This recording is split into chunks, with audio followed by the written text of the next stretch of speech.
Hey friends, it is Joe Soto, and I wanted to just take a minute and walk you through this escrow calendar that we had put together because there's so many moving pieces when you're buying a house, right? There's different phases of the home buying process. There's your initial pre-approval, right? That's really the first phase, and then you got the phase of making offers and going through that process, and then you've got the process of being in escrow, right? And what does that look like? And I wanted to just do a little calendar, give you a little breakdown of kind of what the steps are once your offer is accepted, because everything really moves quick and there's so many moving parts, right? When you get into escrow, you have the escrow company, you have the title company, you've got the appraiser, the home inspector, you have the processor, the underwriter, the doctor, or the funder, right? Like there's just so many people that are involved in the process. So I wanted to give a quick overview of what the process looks like and give a normal calendar and then go through the Joe Soto team calendar and how we try to condense the process for you guys in order to help your offer look stronger. And so this is just a 1 through 30 basic breakdown, right? And you have obviously your contract, your offer is accepted. Yay, you're in escrow. Seller said yes, your offer is accepted. What happens? Boom. Next thing you got to do on the second day is you have to order the home inspection. You have to order the appraisal and homeowners insurance. So I'm telling everybody they have to get on homeowners insurance very early in the process because sometimes there's issues with properties or getting coverage. You want to get on that early. Home inspections usually partnered up and ordered by your real estate agent. Typically, you're going to be present for the home inspection. On the appraisal, lender typically orders the appraisal. You're not present for the appraisal. Usually only the listing agent is present. Home inspection could run you anywhere from $300 to $700. Appraisal could run you about $700 or $800 depending on purchase price, square footage, that sort of stuff. So you're looking at about another $1,200 in regards to getting some of that stuff out. Okay. Third day, lender should get disclosures out to you. Your initial deposit would be due to escrow. That's your earnest money deposit. So you'll get wire instructions from the escrow company in regards to your escrow deposit, and you'll get that initial deposit in. You might even get it in a little bit sooner, but that's usually the window is about 3 days. Day 4, lender is going to send you disclosures. That's us. There's lender disclosures and then there's seller disclosures. These are just the lender disclosures. They'll go out. They're going to do equal credit, fair lending. We will not discriminate. They're going to give you an itemized breakdown of closing costs, show you your payment, all of that stuff on the initial disclosures. Okay. Next thing we're going to have to do is order an HOA cert. So if you're buying a condo or a townhome, it's very important that this homeowners association cert is ordered early in the process. There's times where we'll even try to order it day 2 or 3, right? The sooner the better. And this is a cert that the lender requires in order to purchase a property in a condo or townhome to make sure that the community is in good standing, right? That there's no issues with the community that you're purchasing in. An HOA cert could cost the buyer up to $500. I've seen them go between $300 and $500. That's another thing that's paid outside of closing by the buyer. So the buyer would essentially have paid at this point for a home inspection, an appraisal, and probably HOA certs in order to purchase that particular property. If you're not buying a condo or townhome, that's not going to come into play. Don't worry about it. Next, you're going to have the loan submitted into underwriting. Typically, the loan is submitted. It takes about 24 to 48 hours for the loan to be approved.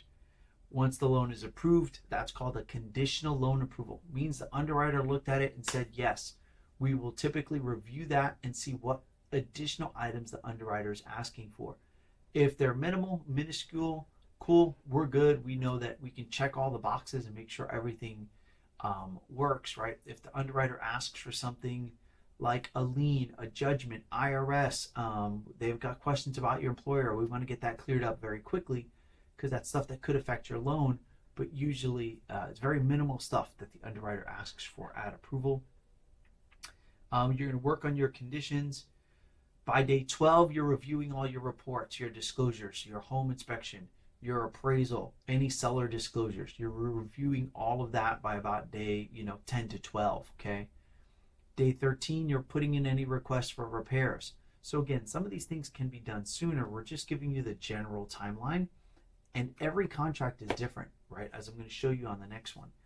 So day 13, you submit for repairs, meaning home inspection said there was a broken window, you want that fixed, or home inspection said there was some chipped paint, you want that, whatever it is, that's your request for repairs, okay? Normal loan contingencies are due by day 15. That means underwriters approve the file. That means we don't have any outstanding big conditions on the file. If there is, you could request an extension of the loan contingencies, but we really would have to get rid of that or remove that by day 15. And just so you know, you have 3 contingencies, which you're going to see here, because on day 17, your appraisal and your home inspection contingency are taken off. So your 3 contingencies when you buy a house: your home, your appraisal, your inspection, and your loan. All right. Once all 3 are removed, you essentially are signifying to the seller that, yes, I'm going to buy this property and I'm going to release my deposit to you. Okay. Until you release the contingencies, your deposit is not released to the seller. Okay. So you want to make sure your appraisal came in at value, your home inspection looks good, you don't have any issues, your loan is approvable, so that you remove those contingencies, you're in good shape. Okay. Then you've got a little bit of a lull here in regards to getting to closing, right? So at this point, your insurance should already be in. Your conditions for the lender are being worked on. If there's any repairs that are getting done, right, those are getting done during this time. So that's what's happening there, because then on day 23, you're signing what's called your closing disclosure. So closing disclosure is a document that the lender sends out that says these are the final numbers. Once you sign the closing disclosure, there's a 3-day waiting period until you can sign your final loan docs. So usually you sign your closing disclosure. At some point you would schedule the final walkthrough as well, because now we know we're getting near the end of the road. And so you would sign your closing disclosure, set up the home final inspection, which would be here about day 25. Then again, a waiting period. There's a cooling off period after signing the CD. Day 28, you would sign your loan documents. Day 29, you would wire your funds. We would fund the loan. Day 30 would be funding. Most counties in California, you can fund and record in the same day, except for LA County. LA County is the day after. So if you signed on the 28th, you would fund on the 29th and record on day 30 in LA County. Orange County, Riverside, San Bernardino, it's usually done the same day. So I think a lot of people get confused because they sign loan docs and they want the keys. Keys don't always happen right then and there. So this is just a general breakdown of what the escrow calendar looks like.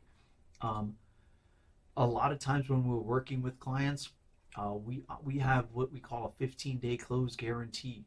Okay, a 15-day close guarantee is where you take that 30-day process and you condense it into 15 days. And you can see day 1, offers accepted, appraisals ordered, start working on insurance, send your deposit. Boom, boom, boom, boom, boom. Day 1. Day 2, disclosures go out. We order the condo docs, get all those disclosures signed. Day 3, the loan's into underwriting. Day 4, you're requesting repairs, and you're looking at your loan approval.